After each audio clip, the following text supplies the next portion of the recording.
Joining us now is Bill Bratton. He is former police commissioner for New York City, as well as former LAPD police chief. Good morning to you. Good morning. Good to have you here. We just saw moments ago investigators combing through all of this man's belongings at his apartment in Connecticut. What are they looking for? What is their focus this morning? Focus this morning is on attempting to identify other collaborators, get as much information and evidence as they can, move forward with his prosecution.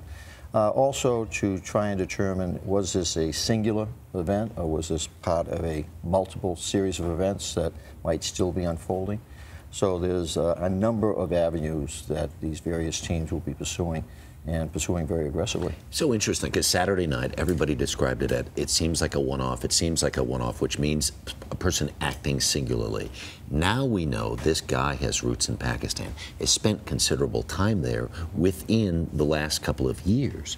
That would lead you to believe that either he is under tremendous influence or certainly might have some contacts back there. Oh, I think there's basically a very good sense that he has collaborators at this stage. I think what threw them off early on was, and first thing you know in policing is what the information you get at the beginning, discard some of that very quickly because it sends you in the wrong direction. The device was described as amateurish, that there were early on indicators or that it was a one-off, one of a kind. As we're now seeing that the device, if it had gone off, could have caused catastrophic injuries in that area. We're also seeing, as amateurish as it might have seemed, it was designed to in fact work. Fortunately, it did not. Of great concern also is the pace of these events. Over the last year, at a level higher than any time, pre-9/11 or post-9/11, we're seeing repeated efforts to attack this country. Commissioner Kelly, at a speech that I recently attended, outlined 10 events since 9/11 that have been thwarted here in New York. I think Just in New York, yeah. I think this makes the 11th. So they're coming at us fast, furious, and the pace is quickening. Does it seem as though they're obsessed specifically with hitting New York? I think, unfortunately, for New York, that is the case. And so the efforts by Mayor Bloomberg, Commissioner Kelly to constantly beat the drum about the need to protect the city and probably Washington, D.C., and certainly advocated when I was in Los Angeles for Los Angeles. Those are the three most significant targets because we're the symbol. Entertainment industry in Los Angeles, financial capital, a large Jewish population here in New York, and Washington, democracy, the home of democracy.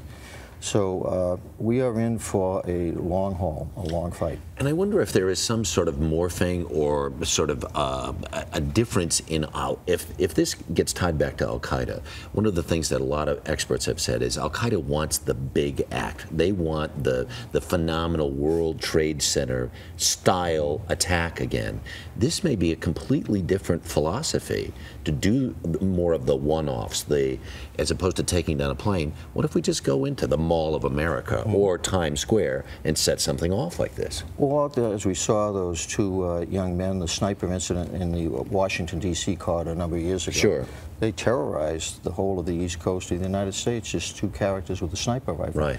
In terms of if there's an Al-Qaeda connection here, that's one of the concerns about was this part of a multiple series of events that would have been planned. Because one of the hallmarks of Al-Qaeda is that they like 2, 3, 4 at the same time, or simultaneous or sequential.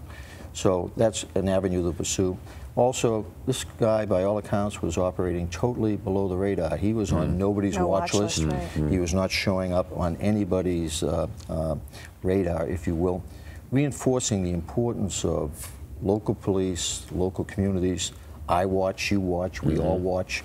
The awareness level everybody's always talking about. That, if you see something, say something. If you see something, say something. Thank goodness for that street vendor. Mr. Bratton, thank you. So nice to be with the two of you. Pleasure to have you here. All the best. Right. A lot happens early on The Early Show, weekday mornings on CBS.